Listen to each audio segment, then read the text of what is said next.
บานแต่คนยิงสิเมนมาโกรูบิโออาจจะเป็นเจดีแวนยิงก็ได้อาจจะเป็นรูบิโอยิงก็ได้โดนัลด์ทรัมป์นี่ล่อบานเตะไปดึงมาเตะไปดึงมาหลังเตือเตะเข้าประตูโกนมาหามือโกนล่อมาจนจับโกนตัวเองล่อขึ้นไปล่อลงมาล่อขึ้นไปล่อลงมาให้ศัตรูนี่อิดเมื่อยเหนื่อยคายให้พวกที่บ่พร้อมนี่อิดเมื่อยเหนื่อยคายให้รำคาญ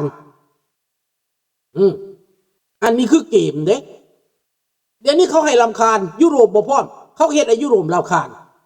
ฝรั่งเศสแล้วอังกฤษรำคาญอังกฤษรำคาญเพราะว่าเศรษฐกิจตัวเองปัญหาน้ำมัน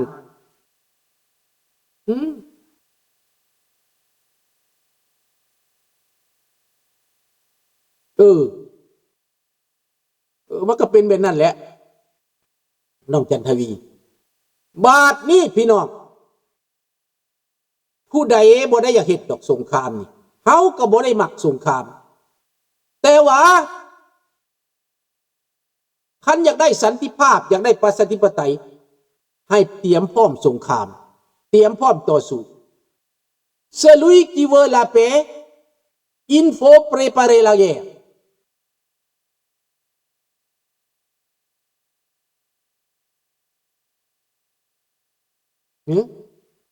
ฟังคักๆได้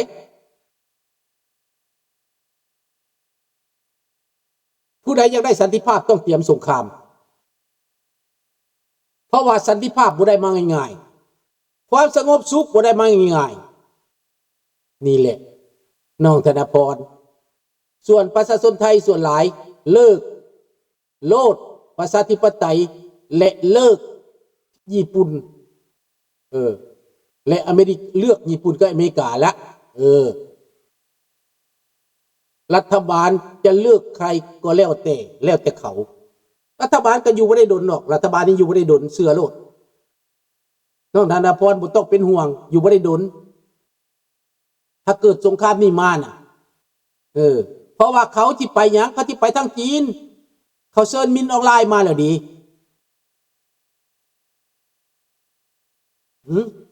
นายกคบมินออนไลน์แล้วดี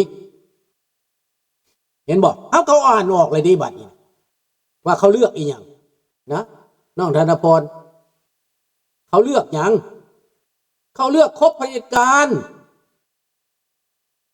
เนี่ยเขาเลือกคบเผด็จการ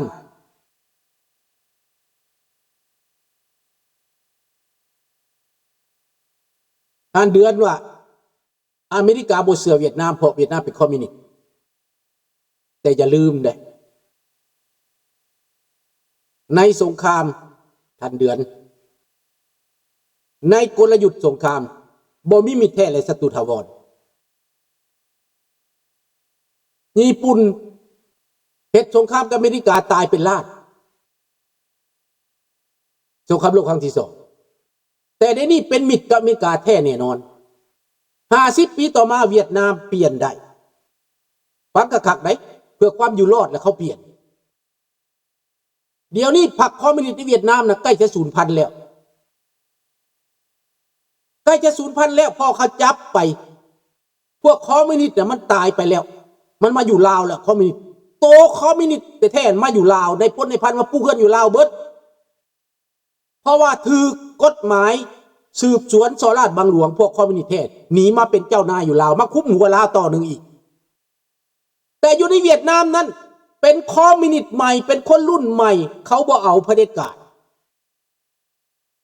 เจ้าฟังคักๆได้บ่แม่นขอย่องเวียดนามเลยเด้อ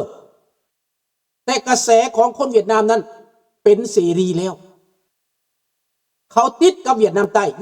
กับเวียดนามอเมริกานี่เขาเข้ากันเบิดเขาเป็นเสียงเดียวกันเบิดเขาเป็นฟรอนต์ยูไนต์ฟรอนต์และนี่แหละ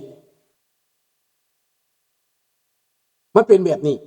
ดังนั้นอเมริกากับเวียดนามนี้ต้องมีทางออกเขาจะว่ากันเพราะว่าคันเวียดนามจะไปเข้าทางจีนลบอเมริกาหั่นน่ะเวียดนามก็อยู่ใต้ตีนของจีนคือเก่าอันนี้มัน geopolitics สงครามภูมิรัฐศาสตร์แล้วก็สงครามเศรษฐกิจ ถ้าไปอยู่น้ำจีนเวียดนามบ่ได้กินหยังบ่ได้สแตกหยังเพราะว่าอเมริกาปิดทางแล้วจะกินกับจีนก็จะถูกคือเก่าจีนก็สิถูกเวียดนามก็สิถูกไปฆ่ากับโซเวียตก็บ่ได้ละกับรัสเซียก็บ่ได้ละรัสเซียทิ่มหายละนี่ไปบ่ได้แล้วสอล่มสลายแล้วดังนั้นเวียดนามจึงเลือกอเมริกาในตอนนี้แล้วเขาจังฆ่าพวกบักสอนไซบักทองรุ่นมูนีนะเขาสิฆ่าทิมเพราะว่าพวกนี้มันสิขัดขวางมันจะบ่เอาประชาธิปไตยมันจะบ่เลือกประชาธิปไตยมันจะบ่เลือกเปลี่ยนแปลงพวกนี้นะเขาสิฆ่าทิมถ้าเบิ่งเด้อตายเบิดบักครอบครัวบักไก่สอนตายเบิดครอบครัวบักไก่สอนสิตายเบิดครอบครัวบักสอนไซก็สิตายเบิดเพราะว่าเขาจิบ่เอาไว้นาแล้วฆ่าควายตึกเสือกแล้วฆ่าคนหารเขามีวิธีฆ่าเขามีวิธีกำจัดเวียดนามเขาเอาตัวรอดเขาบอกว่าเขาเปลี่ยนสีแล้วเขาเป็นประชาธิปไตยแล้วเวียดนามเป็นประชาธิปไตยพรรคเดียวจะใส่ทุ่งคอมมิวนิสต์ก็ได้จะบ่ใส่ทุ่งคอมมิวนิสต์ก็ได้สักลงก็ได้เวียดนามเขารวมสั้นแล้วเขาใส่ทุ่งเขาบ่อยากได้กาเกี่ยวเขาตีเขาสักทิ่มก็ได้เขาแกงทิ่มจักหน่อยบางคนก็สิถามว่าเป็นไปได้บ่เป็นคอมมิวนิสต์มาตั้ง50 ปีสิเป็นไปได้บ่ว่าซั่นจะไปเบิ่งยุโรปเด้อจะไปเบิ่งโปแลนด์เด้อจะไปเบิ่งลาตเวียลิทัวเนียจะไปเบิ่งประเทศยุโรปตั้งจักประเทศพี่น้องเขาสักทุ่งลงแกงทิ่มเอาไปเสร็จก้นหมดเอาทุ่งเก่าคืนมาเอาทุ่งประชาธิปไตยคืนมาเปลี่ยนเป็นพรรคการเมืองเลือกตั้งแข่งกันได้กฎหมายเขาสร้างไว้เพื่อเปลี่ยนแปลงคันอยากพัฒนาต้องเปลี่ยนแปลงกฎหมายอำนวยความสะดวกเขาเตรียมการมานานแล้วดังนั้นพี่น้องข้าพเจ้าว่าพวกท่านเข้าใจเด้อในตอนนี้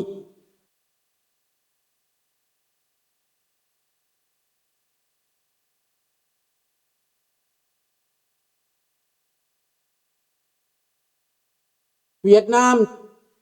จะให้ดีต้องคืนอิสรภาพลาวปกครองอันนี้น้องธนพรถ้าการเมืองมันเปลี่ยนเวียดนามก็ต้องได้คืนนั่นแหละก็คือกับโซเวียตนั่นแหละถอยไปปุ๊บถอยไปจากเยอรมันถอยไปอเมริกาบอกถอยไปริเกนบอกจะถอยไปแล้วเยอรมันตะเวนออกเขาก็เปลี่ยนทุ่งนี่เขาเปลี่ยนทุ่งไหนโปแลนด์ก็เปลี่ยนทุ่งอีหยังก็เปลี่ยนทุ่งเบิดเขาไม่ได้หลบกันไหนเขาเปลี่ยนทุ่งเองเขาหู้เองว่ามันไปบ่ได้ลาวแดงธนาคารก็ล่มแล้วนี่ JDB ก็ล่มไปแล้วธนาคารอีหยังก็ล่มไปแล้วเบิดแล้วบ่มีเงินแล้วดังนั้นเขาจังจัดการบักไซสมพรนี่ก่อนเขาใส่ยาเบื่อโดนแล้วข้าพเจ้าหู้หน้ามันเหลืองมาโดนแล้วข้าพเจ้าบ่เว้าซื่อๆอันนี้ความลับแต่ข้าพเจ้าบ่เว้ามันถูกยาพิษโดนแล้วบักนี่น่ะอย่างน้อย4 เดือนมันถูกมันพยายามปัวตัวเองมันพยายามเงียบพยายามบ่ปากมันกระอักเลือดตายมันกัดลิ้นมันตายแล้วมันหู้จักว่าหับไส้พวกนี้บ่ได้ละมันบ่แม่นตายธรรมชาติได้บักไส้สมพรบ่แม่นตายธรรมชาติได้และน้องมัน2 คนก็สิบ่ตายธรรมชาติถ้าเบิ่งเด้อบักสัญญาหักตายก่อนหมู่บักน้องลาเห็นบ่มันว่างมากกันมันซิ่งอำนาจกัน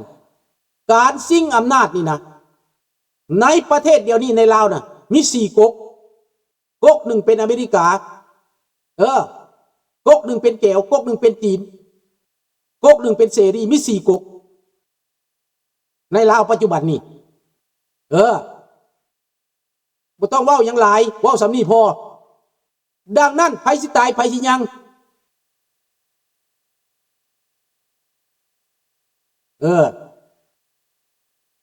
เรื่องครอบครัวแย่งกันบักสอนใจกับครอบครัวมันบักไก่สอนครอบครัวมันบักมูฮักกับครอบครัวมัน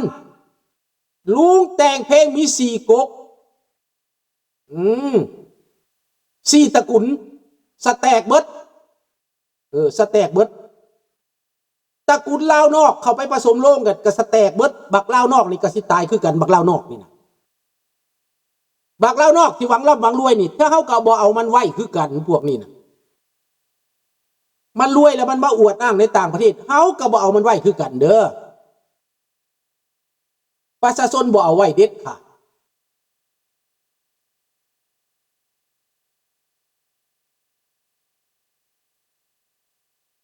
หมดแล้วมันเบิดแล้วบุญบ่มีเงินแล้ว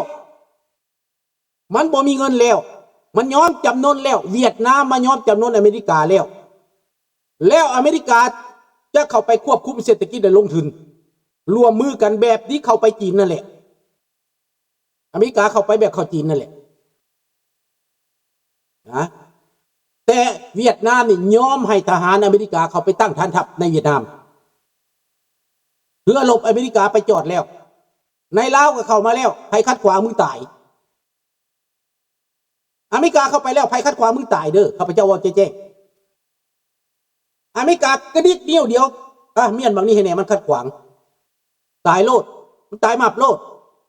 มันสิมีเงินเป็นหมื่นเป็นแสนมันสิเป็นมหาเศรษฐีมันสิเป็นคนดีเท่าใดก็ตายเพราะว่าเวรกรรมมันสร้างไว้ตอนนี้ที่ของมันแล้วพี่น้องจำมาไว้คำข้าพเจ้าไว้ควายแตกคอกมันกินข้าวกำมันบ่เสียอย่างหลายปานใดมันกินข้าวกำ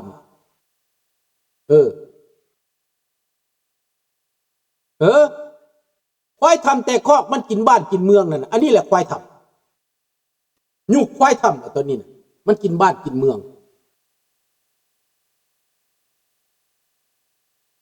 สมสวัสดิ์กสิมับคือกันบ่มีดอกปลาเหลือตายเบิดพวกนี้นะลาโลกไปซะคนที่ทรยศชาตินี่ตายเบิดเดี๋ยวนี้มันกินแหนงแล้วว่ามันเห็นความชั่วหลายนะมันเห็นความชั่วหลาย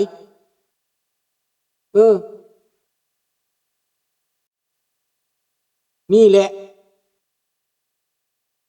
อันสำหรับบักหัวหน้าเจ็กอยู่ในเมืองดาวนะ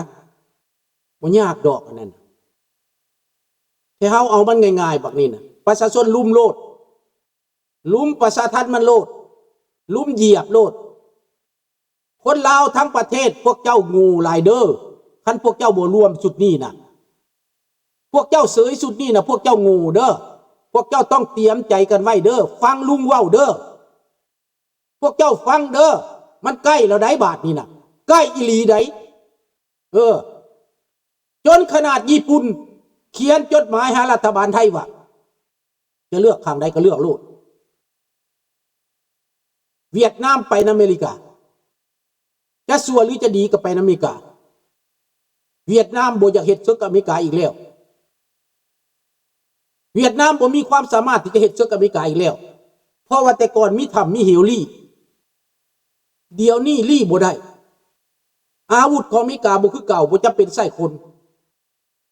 ใส่โดรนซื่อๆก็ได้รวมมือกับยูเครนใส่โดรนจัดการเอาก็ได้เดี๋ยวนี้นะบ่ต้องใส่คนแล้วสงครามใส่คนตอนไปจัดสรรใส่คนแต่ตอนทำลายนี่บ่ใส่คนยูเครนก็เปลี่ยนทิศจัดการนี่บ่ต้องใส่คนใส่โรโบใส่อาวุธใส่โดรนจนกว่าลาบคาบเบิดแล้วยังใส่คนไปเก็บไปแก้ไปปกครองไปเปลี่ยน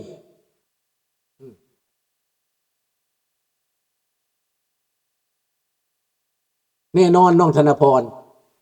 คนไทยเรามีเยอะนะมีหลายล้านนะอยากเข้ามาไทยไวๆพวกโกงกินจะได้หาย อามิตรพุทธน้องอามิตรพุทธใจเย็นๆไว้นะความจริงมันใกล้จะปรากฏแล้วตอนนี้เร็วไล่ไปทุกวันทุกที่ตำรวจก็เพราะตำรวจนักการเมืองก็เพราะนักการเมืองมันบ่เป็นนาอยู่แล้วอันใดก็บ่เป็นตาอยู่แล้วมันถึงช่วงสุดท้ายของมันแล้วความเลวมันเกิดขึ้นทุกที่ทุกแห่งนะ ดังนั้นเราต้องการอะไร